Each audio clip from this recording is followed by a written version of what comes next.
ಅಪರೂಪದ ರಾಜಕಾರಣಿ, ಭಾಳ ಸಜ್ಜನ, ಸರಳ ಮನಸ್ಸಿನ, ಯಾವುದೇ ಮನಸ್ಸಿನಲ್ಲಿ ದ್ವೇಷ ಕ್ಲೇಶ ಇಲ್ಲದೇ ಇರ್ತಕ್ಕಂಥ ಒಬ್ಬ ರಾಜಕಾರಣಿ ನಾನು ಕರ್ನಾಟಕದಲ್ಲಿ ಕಂಡ ಹಾಗೆ ಶ್ರೀಮಾನ್ ಎಸ್ ಎಂ ಕೃಷ್ಣರವರು.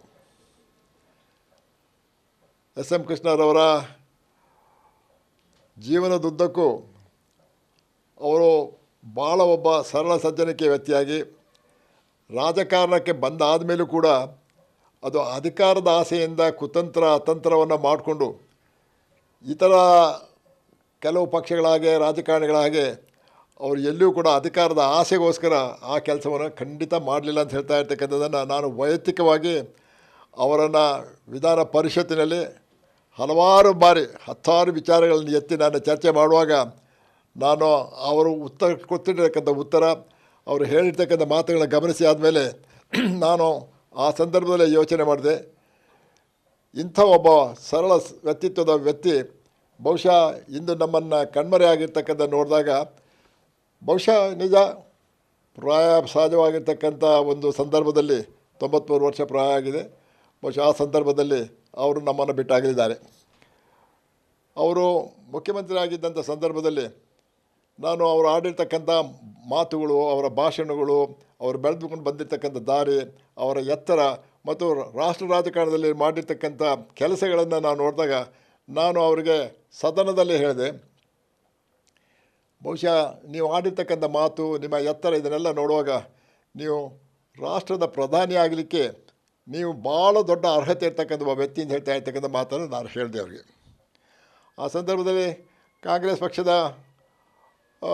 ಕಾಂಗ್ರೆಸ್ ಪಕ್ಷದವರೇ ಅಲ್ಲಿ ಪ್ರಧಾನಿಗಳಾಗಿದ್ದರು. ಆ ಸಂದರ್ಭದಲ್ಲಿ ಸೋನಿಯಾ ಗಾಂಧಿಯವರು, ರಾಹುಲ್ ಗಾಂಧಿಯವರು ಎಲ್ಲರೂ ಇದ್ದಂಥ ಸಂದರ್ಭ. ಆ ಮಾತನ್ನು ಕೇಳಿದ ಕೂಡಲೇ ಅವ್ರು ನನ್ನನ್ನು ನಗಾಡ್ಕೊಂಡಿದ್ರು, ನಕ್ಕಿದ್ರು, ಭಾಳ ಜೋರಾಗಿ ನಕ್ಕಿದ್ರು. ಕಡೆಗೆ ನೀವು ಈ ಮಾತನ್ನು ಹೇಳೋದ್ರ ಮುಖಾಂತರ ನೀವು ಪ್ರಧಾನಿಯಾಗಿಂತ ಬಹುಶಃ ನನಗೆ ಈಗಿರ್ತಕ್ಕಂಥ ಈ ಒಂದು ಹುದ್ದೆಯನ್ನು ಸಿಗದಾಗೆ ಮಾಡಲಿಕ್ಕಿರ್ತಕ್ಕಂಥ ಪ್ರಯತ್ನ ಎಲ್ಲಾದರೂ ನಡೀತಾ ಇದೆ ಅಂತ ಹೇಳ್ತಾ ಇರ್ತಕ್ಕಂಥ ಮಾತನ್ನು ಅವ್ರು ನನ್ನ ಜೊತೆಯಲ್ಲಿ ಹೇಳಿದ್ರು. ಒಂದು, ಎಸ್ ಎಂ ಕೃಷ್ಣರವರು ಮುಖ್ಯಮಂತ್ರಿ ಆಗಿದ್ದಾಗ ಅದನ್ನು ಈಗಾಗಲೇ ಹೇಳಿಬಿಟ್ಟಿದ್ದೀನಿ. ಕೊಡಗಿನಲ್ಲಿ ಕಾಂಗ್ರೆಸ್ ಪಕ್ಷದಿಂದ 3 ಜನ ಇದ್ದರು. ಅವ್ರು 3 ಜನರನ್ನು ಮಂತ್ರಿ ಮಾಡಿರ್ತಕ್ಕಂಥದ್ದು ನಮ್ಮ ಕರ್ನಾಟಕ ರಾಜ್ಯದ ಇತಿಹಾಸದಲ್ಲಿ, ಬಹುಶಃ ಈ ರಾಷ್ಟ್ರದ ಒಂದು ಜಿಲ್ಲೆಯ ಇತಿಹಾಸದಲ್ಲಿ ಅದು ಪ್ರಥಮ ಬಾರಿಗೆ ಮಾಡಿರ್ತಕ್ಕಂಥದ್ದು. ಒಂದು ಕಡೆ ಸುಮಾ ವಸಂತ್, ಇನ್ನೊಂದು ಕಡೆ ಎಂ ನಾಣಯ್ಯ, ಇನ್ನೊಂದು ಕಡೆ ಟಿ ಜಾನ್. ಅವ್ರು 3 ಜನರು ಮಾಡಿರ್ತಕ್ಕಂಥದ್ದು. ಅಲ್ಲಿ ಹೇಳಿದ್ರು, ನೋಡಿ ಅಲ್ಲಿ ಬಸವನ ಬಾಗೇವಾಡಿ ಜಾಗದಲ್ಲಿ ನಾವು ಅಷ್ಟು ದೊಡ್ಡ ಪ್ರಮಾಣ ಮಾಡಿರ್ತಕ್ಕಂಥದ್ದು. ಆ ಸಂದರ್ಭದಲ್ಲಿ ಕೃಷ್ಣ ನೀರಾವರಿ ನಿಗಮ ಇತ್ತು. ಆ ಕೃಷ್ಣ ನೀರಾವರಿ ನಿಗಮದ ಮುಖಾಂತರ ಕೆಲಸವನ್ನು ಮಾಡಿದ್ರು. ಅದೇ ಥರ ನಾವು ಕರ್ನಾಟಕದಲ್ಲಿ ಈಗ ದಕ್ಷಿಣ ಭಾಗದಲ್ಲಿರ್ತಕ್ಕಂಥ ಈ ಕಾವೇರಿ ಇದೆಯಲ್ಲ, ಈ ಕಾವೇರಿಗೆ ಮಾಡಬೇಕಾಗಿದ್ದಂಗೆ ಕಾವೇರಿ ಮತ್ತು ತಲಕಾವೇರಿ ಮತ್ತು ಭಾಗ ಮಾಡಬೇಕಾಗಿದ್ದಂಗೆ ನಮ್ಮ ಕಾವೇರಿ ನೀರಾವರಿ ನಿಗಮದಿಂದ ನಾವು ಈ ಹಣವನ್ನು ಖರ್ಚು ಮಾಡಿ ಈ ಕೆಲಸ ಮಾಡ್ತೀವಿ ಅಂತ ಹೇಳ್ತಾ ಇರ್ತಕ್ಕಂಥ ಮಾತನಾಡಿ ಆವತ್ತೇ 12 ಕೋಟಿ ರೂಪಾಯಿ ಕೊಟ್ಟರು. ಇನ್ನೊಂದು ಸ್ವಲ್ಪ ದಿವಸ ಹೋದ್ಮೇಲೆ ಹಣ ಇನ್ನೂ ಸ್ವಲ್ಪ ಹೆಚ್ಚುವರಿ ಬೇಕಾಯಿತು. ಇನ್ನು ಹೆಚ್ಚಿಗೆ 6 ಕೋಟಿ ರೂಪಾಯಿ, 18 ಕೋಟಿ ರೂಪಾಯಿಗಳಷ್ಟು ಹಣವನ್ನು ಅವರು ಮುಖ್ಯಮಂತ್ರಿಯಾಗಿ ನಮಗೆ ಒದಗಿಸಿರ್ತಕ್ಕ ನೋಡಿದಾಗ ಅವರು ಎಷ್ಟು ಮಟ್ಟಿಗೆ ಚಿಂತನೆಯಲ್ಲಿ ಅವರ ಮನಸ್ಸಿದೆ. ಕೊಡಗಿಗೆ ಸಂಬಂಧಪಟ್ಟ ಹಾಗೆ ಕಾವೇರಿ ನದಿ ಮತ್ತು ಕಾವೇರಿ ಪವಿತ್ರ ಕ್ಷೇತ್ರವನ್ನು ಹೆಚ್ಚು ಎತ್ತರದಲ್ಲಿ ಕಟ್ಟಬೇಕು ಅಂತ ಹೇಳ್ತಾ ಇರ್ತಕ್ಕ ಸಂದರ್ಭದಲ್ಲಿ ಆ ಹಣವನ್ನು ಖರ್ಚು ಮಾಡಿ ನಾನೇ ಆ ಸಂದರ್ಭದಲ್ಲಿ ನಾನು ಅಧಿಕಾರದಲ್ಲಿದ್ದಾಗ ಆ ಕೆಲಸವನ್ನು ಮಾಡಿರ್ತಕ್ಕಂಥ ನಿಮಗೆಲ್ಲರೂ ತಿಳಿದಿರ್ತಕ್ಕಂಥದ್ದು. ಎಕ್ಸ್ಟರ್ನಲ್ ಅಫೇರ್ಸ್ ಮಿನಿಸ್ಟರ್ ಆಗಿ ಅವರು ಮಾಡಿರ್ತಕ್ಕಂಥ ಕೆಲಸವನ್ನು ನೋಡಿದಾಗ ಬಹುಶಃ ಯಾವುದೇ ಸಂದರ್ಭದಲ್ಲಿ ನಾನು ಹೇಳ್ತೀನಿ, ಅವರು ಕರ್ನಾಟಕದಲ್ಲಿ ಇರಲಿ, ಡೆಲ್ಲಿಗೆ ಹೋಗಲಿ ಅಥವಾ ಪರರಾಷ್ಟ್ರಗಳಿಗೆ ಹೋದಾಗಲೂ ಕೂಡ ಅವರು ಆ ಹೋಗ್ತಾ ಇರ್ತಕ್ಕಂಥ ವ್ಯಕ್ತಿಗಳ ಜೊತೆಯಲ್ಲಿ, ಅವರ ಸಮಕಾಲೀನರ ಜೊತೆಯಲ್ಲಿ ಮತ್ತು ಅಲ್ಲಿರ್ತಕ್ಕಂಥ ಪ್ರೈಮ್ ಮಿನಿಸ್ಟರ್ ಜೊತೆಯಲ್ಲಿ, ಪ್ರೆಸಿಡೆಂಟ್ ಜೊತೆಯಲ್ಲಿ ಅವರು ಆಡಿರ್ತಕ್ಕಂಥ ಮಾತುಗಳು, ಅವರ ಆ ಒಂದು ಸನ್ನಿವೇಶದಲ್ಲಿ ಎಷ್ಟು ಎತ್ತರಕ್ಕೆ ಹೋಗಿರ್ತಕ್ಕಂಥ ನೋಡಿದಾಗ ನಾವು ಮಾಡಬೇಕಾಗಿರ್ತಕ್ಕಂಥ ರಾಜಕಾರಣ ಅಂತ ಹೇಳ್ತಾ ಇರ್ತಕ್ಕಂಥದ್ರಲ್ಲಿ ದ್ವೇಷ ಅಂತ ಹೇಳ್ತಾ ಇರ್ತಕ್ಕಂಥ ಇರಲಿ ಕೂಡದು. ಆ ದ್ವೇಷವನ್ನು ಬಿಟ್ಟು ರಾಜಕಾರಣ ಯಾವುದೇ ಒಬ್ಬ ವ್ಯಕ್ತಿಗೆ ಅದು ಅವನಿಗೆ ಒಂದು ವೃತ್ತಿ ಆಗಬಾರ್ದು ಅಂತ ಹೇಳ್ತಾ ಇರ್ತಕ್ಕಂಥ ನಿಟ್ಟಿನಲ್ಲಿ ಅವರು ಹೊರಟವರು. ಆದ್ದರಿಂದ ಅವರು ಈಗ ಕೊಟ್ಟಿರ್ತಕ್ಕಂಥ ಸಂದೇಶ ಇವತ್ತಿನ ಪೀಳಿಗೆಗೂ ಮುಂದಿನ ಪೀಳಿಗೆಗೂ ಅದೇ ಒಂದು ದೊಡ್ಡ ಸಂದೇಶ ಅಂಥೇಳಿ ಇವತ್ತಿನ ಎಲ್ಲ ರಾಜಕೀಯ ಪಕ್ಷಗಳಿರ್ತಕ್ಕ ರಾಜಕಾರಣಿಗಳಿಗೆ ಬಹುಶಃ ಎಸ್ ಎಂ ಕೃಷ್ಣರವರು ಮಾದರಿ ಆಗ್ತಾರೆ, ಮಾದರಿ ಆಗಬೇಕು, ಅವರನ್ನು ಅನುಸರಿಸಬೇಕು ಅಂತ ಹೇಳ್ತಾ ಇರ್ತಕ್ಕಂಥದ್ದೇ ನನ್ನ ಚಿಂತನೆ. ಅಪರೂಪದ ರಾಜಕಾರಣಿ, ಭಾಳ ಸಜ್ಜನ, ಸರಳ ಮನಸ್ಸಿನ, ಯಾವುದೇ ಮನಸ್ಸಿನಲ್ಲಿ ದ್ವೇಷ ಕ್ಲೇಶ ಇಲ್ಲದೇ ಇರ್ತಕ್ಕಂಥ ಒಬ್ಬ ರಾಜಕಾರಣಿ ನಾನು ಕರ್ನಾಟಕದಲ್ಲಿ ಕಂಡ ಹಾಗೆ ಶ್ರೀಮಾನ್ ಎಸ್ ಎಂ ಕೃಷ್ಣರವರು. ಎಸ್ ಎಂ ಕೃಷ್ಣರವರ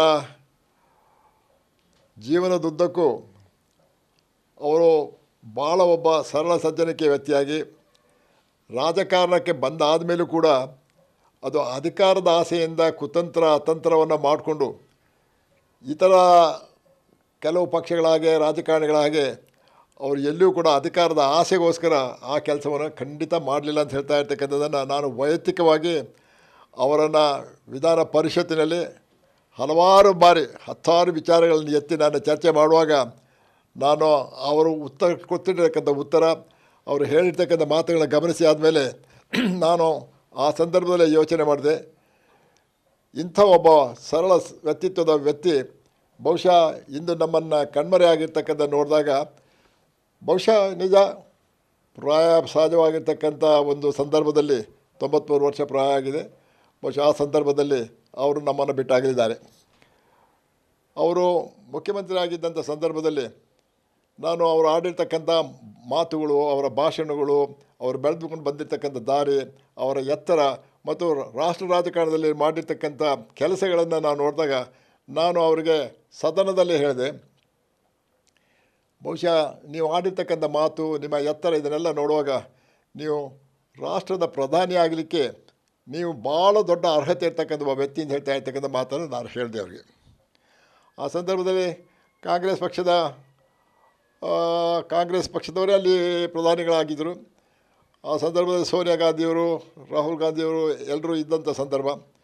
ಆ ಮಾತನ್ನು ಕೇಳಿದ ಕೂಡಲೇ ಅವ್ರು ನನ್ನನ್ನು ನಗಾಡ್ಕೊಂಡಿದ್ರು, ನಕ್ಕಿದ್ರು, ಭಾಳ ಜೋರಾಗಿ ನಕ್ಕಿದ್ರು.